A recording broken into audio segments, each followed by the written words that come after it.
AI 時代、世界を動かしているものは何か。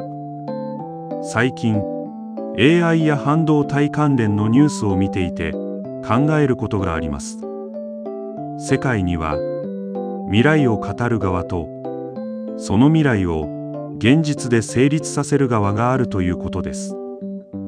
でも実際には、その2つはきれいには分かれていないのかもしれません。今日はそんな話をしたいと思います。1、AI 時代の一つの中心に GPU がある。今、AI 時代の中心には GPU があります。でも面白いのは、GPU が最初から AI のために作られたというわけではないことです。もともとはゲーム、映像、3DCG のために発展した技術でした。もっとリアルにしたい、もっと滑らかに動かしたい、そういう欲求から生まれました。でも後になって大量並列計算に向いているという潜在性が見つかりました。そしてそれが AI 時代の中心になっていきます。つまり AI 時代そのものが最初から完全設計された展開をしていないということです。2、概念を作るだけでは世界は動かない。もちろん未来を示す概念は重要です。でもどれほど美しい未来像でも熱、誤差、ノイズ、劣化、量産性を超えられなければ社会には存在できません。ここで興味深い企業があります。例えば ASML。ASML は極端な精度で半導体製造を支えています。でも本当にすごいのは、可能性を現実世界で成立可能なものに変えていることです。そしてもう一つ、AI 時代に重要になるもの、つまり信頼性を見抜いた企業です。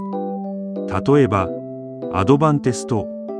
AI 時代はシステムが巨大化し、複雑化していく。すると重要になるのは、作れるかだけではなく、ちゃんと動き続けるかになります。3、文明は一直線では進まない。やはり興味深いのは GPU のことです。ゲーム用に極められた技術が後になって AI を加速させました。つまり遊びや余白から次の文明が生まれることがあるということです。人類はいつも最短距離で進化してきたわけではありません。偶然、転用、出会い、たまたまの居場所、そういうものが後から世界を変えてきました。4、AI 時代にどう生きるか。最近は特別な発想を持つ人だけが重要になるような話も多いです。でも実際には GPU も最初から AI 革命を目指していたわけではありません。ある方向を極めた結果、思ってもいなかった可能性へつながったということです。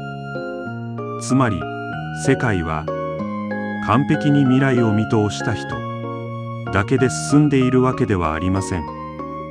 むしろ可能性に気づく人、実装する人、安定化する人、支え続ける人、その全部がいて初めて世界は動いているのです。まとめです。AI 時代というと未来を発明する人ばかりが注目されます。でも本当は未来を現実で成立させる力が同じように重要です。そして文明はいつも一直線ではなく、遊び、偶然、転用、余白から次の時代へ進んできました。もしそうなら AI 時代もまた私たちがまだ気づいていないさまざまな可能性が広がっていくのかもしれません。ありがとうございました。